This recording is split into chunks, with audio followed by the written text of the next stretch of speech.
নমস্কার প্রিয় শ্রোতা বন্ধুরা, সুকন্যা গল্পের ফেরিওয়ালা অরিজিনালস চ্যানেলে আপনাদের সবাইকে সুস্বাগতম।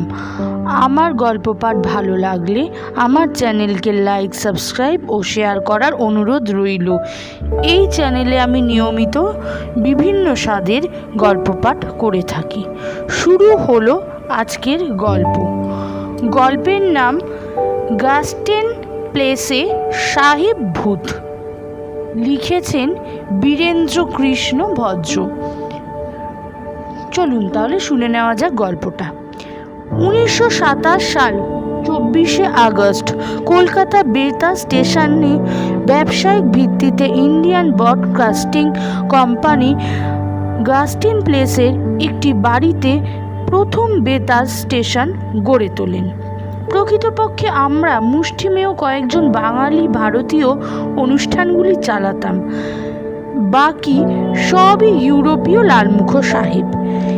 এই গাস্টিন প্লেসে যে বাড়িটি ছিল তার দোতলা ও 3 তলাটি আমরা ব্যবহার করতাম, আর একতলায় একটি সাহেবী দোকান, বিলিতি সুধারস পাইকারি হিসেবে ওরা চালান দিত।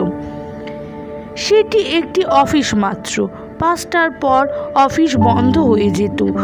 কয়েক বছর পর অবশ্য সেই কোম্পানিতেও ওখান থেকে চলে গেল। আমরা একতলাটাও পেয়ে গেলাম। গাস্টিন প্লেসের এই বাড়িটি ছিল খুবই নির্জন, সাহেবী কায়দার বাড়ি। আশেপাশে কোনো গোলমাল নেই। 1তলা থেকে 3 তলা পর্যন্ত একটি কাঠের চকচকে সিঁড়ি উপরে উঠে গেছে। পাছে শব্দ হয় তার জন্য ম্যাটিং দেওয়া ছিল সিঁড়িটায়। সকলকে সন্তর্পণে উঠতে হতো। লোক আসতো বটে, তবে সন্ধ্যের পর থেকে নির্জন। ডালহৌসি সব অফিস। আমাদের পিছনের দিকে সেন্ট জর্জ গির্জের বিরাট উদ্যান, তার মধ্যে একটি সমাধিস্থল। বেতার স্টেশনের দোতলার পিছনে দিকে একটি বারান্দা ঘেরা বিরাট ছাদ। রবিবার সন্ধ্যায় চার্চে অর্গান বেজে উঠত। গম্ভীর স্বরে সমবেত ভক্তবৃন্দের অপূর্ব প্রার্থনা সঙ্গীত আসত ভেসে। আমরা অবসর সময় ওই ছাদে পায়চারি করতাম আর ওই গান শুনতাম। বেতারের স্টুডিওতে গান বাজনা বক্তৃতা চলতো প্রতিদিন। এক একজনের ওপর এক একটির ভার। রাত 10টার পর সবার ছুটি। তখনকার দিনের বেতার অত্যন্ত শৃঙ্খলা নীরবতার মধ্য দিয়ে সব কিছু চলত। ইউরোপীয় সাহেবরা ছিলেন সংখ্যায় বেশি। বাঙালিদের মধ্যে মুষ্টিমেয় আমরা কয়েকজন। আমাদের ভারতীয় অনুষ্ঠানের মূল কর্তা ছিলেন নৃপেন্দ্রনাথ মজুমদার। বেতারকে জনপ্রিয় করার জন্য তিনি অল্প কয়েকজনকে নিয়ে কাজ করতেন। তার মধ্যে আমিও তার সহকারিত্ব করতাম। রায়চাঁদ বড়াল, রাজেন্দ্রনাথ সেন এরাও বিভাগীয় কর্তা ছিলেন। আমাদের স্টেশন ডিরেক্টর অফিসে পরিচালনায় মিস্টার ডাব্লিউ ওয়ালিফ। মতান্তর হওয়ার তিনি অফিস ছেড়ে দিয়েছিলেন। সেখানে তারপর ছিলেন মিস্টার জে আর স্টেনটন, খুব কড়া লোক। একদিন আমি, নিপেনদা, রাজেন্দা বিভিন্ন প্রোগ্রাম নিয়ে আলোচনা করছি। এমন সময় আমাদের এক ঝাড়ুদার এসে বলল, হুজুর, काल रात 2 बजे बड़ा साहब आया था। हम तो खटिया में लेके 2 तला सीढ़ी का पास घुमाता था। साहब खटिया टान के दूर में हटा दिया। हमारा नींद टूट गया था साहब। कुछ बोला नहीं, गट गट करके 3 तला में उठ गया। 1 घंटा 2 घंटा खड़ा होकर ऊपर में उनको पत्ता मिले ना। वहां से मैं उठ गया। वहां पर गया तो देखा चाबी ताला बंद है। सब कैसा चला गया हुजूर मालूम हुआ नहीं। আমাদের শুনে ব্যাপারটা বিস্মিত লাগলো। ভাবলাম গাঁজা খেয়ে বেটা স্বপ্ন দেখেছে বোধ হয়। নৃপেন্দা বললেন, আচ্ছা যাও, সাবকো মে পুছুঙ্গা। সে চলে গেল। আমরা খুব হাসলাম। বড় সাহেবকে নৃপেন্দা জিজ্ঞাসা করলেন, কাল রাত 2টোর সময় স্টেশনে আপনি এসেছিলেন নাকি? স্টেপলানেট সাহেব ভুরু কুঁচকে বলে উঠলেন, কে বলল? নৃপেন্দা জমাদারের উক্তিটি বলতে সাহস করলেন না। হেসে বললেন, ও বেটা নিশ্চয়ই নেশা করেছিল, তাই কিছু দেখেছে নেশার ঘোরে। নৃপেন্দা মৃদু হেসে বললেন, ভূত তো হতে পারে, এই জায়গাটা তো নির্ঝুম। সাহেব হেসে বললেন, অল রাবিশ। এই নিয়ে আমাদের মধ্যেও খুব কৌতূহল বোধ হলো। ভাবলাম এই খবরটা সবাইকে দিতে হবে, কিন্তু নৃপেন্দা বারণ করলেন। বললেন, দেখ, লোকে ভয় পেয়ে যেতে পারে, চুপচাপ থাকো। চুপচাপই ছিলাম। হঠাৎ একদিন আমি 3 তলায় নিজের ঘরে বসে ফাইল দেখছিলাম। রাত তখন 8টা। সারা দিন খেটে খুঁটে এ যাতনায় আলো নিভিয়ে ওপর থেকে কাঠের সিঁড়ি বেয়ে নিচে নেমে এসে মনে হলো ফাইলটা নিয়েই যাই, বাড়িতে এটা দেখাবো। এমন সময় স্টুডিওর বেহারা মেহেরবান একটা স্টুডিওতে যাচ্ছে। তাকে ডেকে বললাম, মেহেরবান, একটা কাজ করবে বাবা? হ্যাঁ হুজুর। বললাম, 3 তলায় আমার ঘরের টেবিলের উপর একটা ফাইল রেখে এসেছি, আবার 3 তলায় উঠতে পারছি না, একটু কষ্ট করে নিয়ে এসো বাবা। কোমল স্বরে মানুষকে বলে অনেক কাজ করানো যায়, তাই মেহেরবান আমার মিষ্টি কথা শুনে ধীরে ধীরে 3 তলায় উঠে গেল। তার যাওয়ার ঠিক 3 মিনিট পরে দুমদুম শব্দ করে সিঁড়িতে কে যেন লাফাতে লাফাতে নামছে। আমি বুঝতে পারিনি। 10টা করে সিঁড়ি বাদ দিয়ে সে গোটা 4 লাফ দিয়ে হাঁপাতে হাঁপাতে একেবারে সিঁড়ির সামনে এসে হাজির। ভয় থরথর করে কাঁপছে। ব্যস্ত হয়ে জিজ্ঞাসা করলুম, কি হয়েছে, এত কাঁপছো কেন? কিছু কথা বলতে গিয়ে সে ঢোক গিলতে লাগলো। তারপর হাঁপাতে হাঁপাতে বলে উঠল, আরে বাবা, আপনার ঘরের বাইরে যে চলার পথটা রয়েছে, আমি সেখানে আলোর সুইচ টিপে টিপে যাচ্ছিলাম। আপনার ঘরে আপনি আলো নিভিয়ে এসেছেন, তাই অন্ধকারে ঘরের মধ্যে ঢুকে আপনার সুইচ টিপতেই দেখি একজন লম্বা সাহেব একটা লম্বা হ্যাট পরে আপনার ফাইলটার টেবিলের উপর রেখে মাথা নিচু করে পড়েছে। এই দেখেই আমার মনে হলো সাহেবটা বোধহয় আমার ঘাড়ে এবার লাফিয়ে পড়বে। আমি তখন প্রায় অজ্ঞান হয়ে পড়তুম। আল্লাহ আমাকে বাঁচাবার জন্য বোধ হয় শক্তি দিয়েছিলেন। আমি জান রক্ষা করতে কি করে সিঁড়ি দিয়ে লাফাতে পারলুম তারই কৃপায়। বাপরে বাপ, এ বেটা জিন ভূত। রাত্রিরে আর জন্মে 3 তলার উপরে উঠবো না। আমি ওর ভয় দূর করার জন্য মৃদু হেসে বলে উঠলাম, আরে দূর, ও ভূত টুত কিছু নয়। এ কথা শুনে মেহেরবান আমায় চ্যালেঞ্জ করে বসলো, চলুন ওপরে দেখুন, সেই ঘরটায় এখনো আলো জ্বলছে। আমি একটু দূরে সিঁড়িতে দাঁড়িয়ে থাকবো, আপনি আপনার ঘরে গিয়ে দেখে আসুন না, ঘরটা নিশ্চয়ই এখনো আলো জ্বলছে, আসুন। আমি তখন নিজেই ঘোল খেয়ে গেছি, কিন্তু মেহেরবানের সঙ্গে উপরে উঠবার সাহস পেলাম না। মুখে মারিতং জগৎ করে ভয় ভয় সরে পড়লুম। কিছুতেই মাথায় ঢুকছে না যে ভূত আছে। একবার সাহস দেখাচ্ছে, আরেকবার বুকটা দূর দূর করছে। তবে ভূতের প্রচারটা চাপা পড়ে গেল এখানেই নয়, অনেক অনেক ঘটনা ঘটেছে এখানে। সব কথা বলতে গেলে একটা বই লিখতে হয়। সংক্ষেপে আমি 1-2 ঘটনা বলছি। আমাদের কলকাতা স্টেশনে একসময় প্রভাত মুখোপাধ্যায় কাজ করতেন। আমার বিশেষ স্নেহ স্নেহস্পদ। বর্তমানে তিনি ফিল্ম নিয়ে কাজ করেন, পরিচালনা করেন। তা যাই হোক, একদিন বর্ষার সময় একতলার পিছনের দিকে রিহার্সাল রুমে বসে বই পড়ছেন।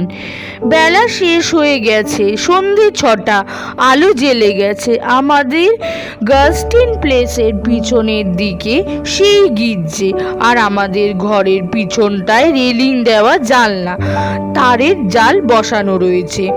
বাইরে বাগান দিয়ে যাতে কেউ ভেতরে প্রবেশ করতে না পারে, তাই এই ব্যবস্থা। প্রভাত কুমার বই পড়তে পড়তে বাগানের দিকে মুখ তুলে একবার চেয়েছেন। সেই সময় দেখতে পেলেন এক দীর্ঘদেহী সাহেব, মাথায় হ্যাট টপ পরা। আগেকার দিনে বড় বড় সাহেবরা ওই কালো রঙের লম্বা হ্যাট মাথায় পরে যেতেন। সেইটি পরে ঘরের দিকে বর্ষার জল মাথায় নিয়ে জানলার কাছে গেলেন। সাহেবকে দেখেই তিনি দরজার দিকে এগোবেন কিনা ভাবছেন, এমন সময় হঠাৎ সাহেব যেন হাওয়ায় ভর দিয়ে জাল ঘেরা রেলিং দেওয়া তারে দুটো হাত চেপে দাঁড়িয়ে গেছেন। প্রভাত কোনো রকমে ধীরে ধীরে পিছয় দরজা খুলতেই সাহেব ভূত ঘরের মধ্যে ঢুকে হাতছানি দিয়ে কি যেন বলতে এলেন। প্রভাত তার বলার অপেক্ষা না করেই প্রায় জ্ঞানহারা হয়ে দরজাটা খুলেই দ্রুত করিডোর পেরিয়ে একেবারে একতলা স্টুডিওর সামনে অজ্ঞান হয়ে পড়ে গেলেন। তারপর তিনি আর একতলার ঘরে কখনো একা দাঁড়াতেন না। ছোটখাটো অনেক ঘটনা ঘটেছে, তবু আমার পূর্ণ বিশ্বাস হয়নি যে ভূত আছে। সেসব ঘটনা বলতে গেলে অনেক ঘটনা বলতে হয়, যে একটা উপন্যাস হয়ে যাবে। আর একটা ঘটনা বলছি। একজন ঘোষক রাত্রে ইউরোপীয় প্রোগ্রাম রেকর্ড বাজাতো। দোতলার একটা ঘর, লম্বা করিডোর দিয়ে স্টুডিওয় ঢুকতে হয়। নিচ থেকে প্রয়োজনীয় রেকর্ড নিয়ে স্টুডিওতে ঘোষকেরা যাবে। 3টি ঘর, একটি খালি ঘরে আর্টিস্টরা বিশ্রাম নিতে পারে। একটা গোল টেবিল ঘিরে 4টে চেয়ার বসানোর জায়গা। কাচের আড়াল সব স্টুডিওতে। ঘোষক যন্ত্র চালাতে একটা স্টুডিওতে বসে, সব দিকটা দেখতে পারত। তার হাতেই স্টুডিওর চাবিকাঠি। রাত 9টা বেজে গেছে। নিচের স্টুডিওগুলি গান বা বাজনা চলছে, ওপরটা নিস্তব্ধ। স্টুডিওর পরিচালকরা একটা কাজ করে, আর স্টুডিও যখন চলছে তখন কয়েকজন সহকারী ব্যবস্থাপক দেখাশোনা করে। আর্টিস্টদের সুবিধা অসুবিধা, ঘোষকদের অভিযোগ অনুযোগ সব শুনে ব্যবস্থা করে দেয় ব্যবস্থাপকরা। আমি সেই রাত 10টার সময় নিচে মিস্টার দাশগুপ্তর সঙ্গে গল্প করছি। হঠাৎ দোতলায় একটা স্টুডিও থেকে টেলিফোন বেজে উঠল। দাশগুপ্ত জিজ্ঞাসা করলেন, কি চাইছো? কম্পিত কণ্ঠস্বরে শোনা গেল, শিগগিরই আসুন। দাশগুপ্ত বললেন, ধীরেনদা, আপনি একটু বসুন। ঘোষক ব্যানার্জি বোধহয় কিছু সাংঘাতিক মূর্তি দেখেছে। আপনি চলে যাবেন না যেন। ফাইল, কন্ট্রাক্ট, চেক পড়ে আছে এই বাক্সে, দেখবেন, বলেই সে উপরে চলে গেল। আমি শেষ পর্যন্ত বসেই রইলুম। ঘর্মাক্ত কলেবরে ঘোষক, ব্যানার্জি ও দাশগুপ্ত নেমে এলো। সেই যে ঘটনা বললে তা অবিশ্বাস্য বলে মনে হবে। আমি আগেই বলেছি, চার্চের দিকে একটা বিরাট ছাদ আছে, তারপরেই একটা ঘর, সেটাই আর্টিস্টদের বিশ্রাম নেওয়ার জায়গা। সেই টেবিলের চতুর্দিকে চেয়ার থাকে। ব্যানার্জি স্টুডিওর ঠিক সামনাসামনি একটা রুদ্ধদ্বার স্টুডিও, একেবারে সামনাসামনি মধ্যস্থলে বিশ্রাম কক্ষ। ব্যানার্জি সিগারেট ধরিয়ে বগলে চেপে নিয়ে চলেছিল কতকগুলি বড় রেকর্ড। ওই দিনে রাত্রে বাজাবে।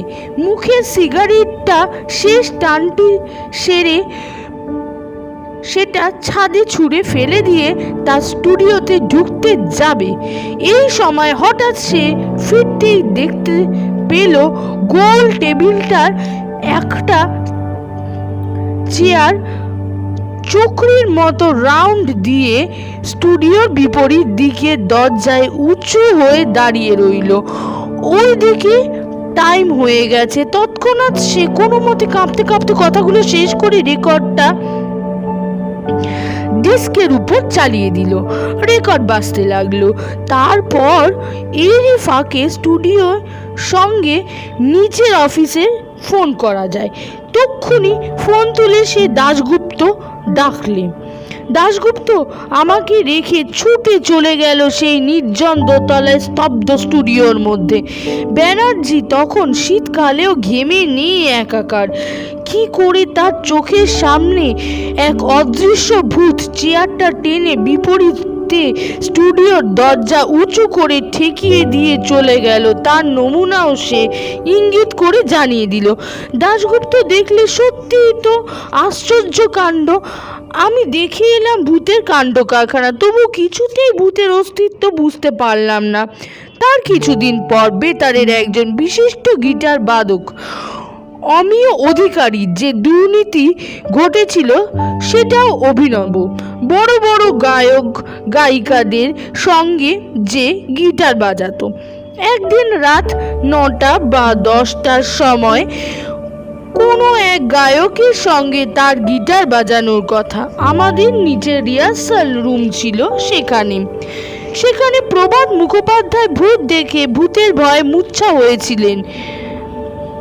এভাবে তার চেয়েও বেশি কাণ্ড ঘটেছিল তার জীবনে। গাইয়ে বাজিয়েদের জন্য একটা রুটিন টাঙিয়ে দেওয়া হতো রিহার্সাল রুমের কাছে। অমিয় রাত 9টার সময় একা সেইখানে বোর্ডে তার বাজনা কখন কার সঙ্গে বাজাতে হবে সেইটা দেখতে গেছে। রিহার্সাল রুম একদিকে ছিল আর তার সমান্তরাল আর একটা ঘর চাবি দেওয়া থাকতো। সে ঘর ইঞ্জিনিয়ারদের যন্ত্রপাতি থাকতো। অমিয় প্রায় কাছাকাছি যখন রুটিন দেখতে আসতো, হঠাৎ সে দেখলে ওই চাবি দেওয়া ঘরটা থেকে সাহেব ভূত বেরিয়ে এলো। লম্বা হ্যাট পরে, বিরাট দেহ, ঊর্ধ্বে দিকে চোখ মেলে একেবারে গট গট করে, আর একটা বদ্ধ রিহার্সাল রুমের দরজা না ঠেলে নিমেষের মধ্যে ভেতরে ঢুকে গেল। অমিয়র আবার হার্টের রোগ ছিল। তখন তৎসত্ত্বেও সে ঘুরে গিয়ে দরজার কাছে ঘর্মাক্ত কলেবরে নির্বাক হয়ে বসে গেল ওখানে। তখন বেতারের তদানীন্তন কর্মী ছোটদের আসর পরিচালক জয়ন্ত চৌধুরী তার অবস্থা দেখে কোনো রকমে তার শুশ্রূষা করলেন। গাড়ি পাঠিয়ে তাকে বাড়ি পৌঁছে দেওয়ার ব্যবস্থা করলেন। ভাগ্য ভালো, তার হার্ট বন্ধ হয়ে যায়নি। তবে কিছুদিন পর সুস্থ হয়ে ঘটনাটি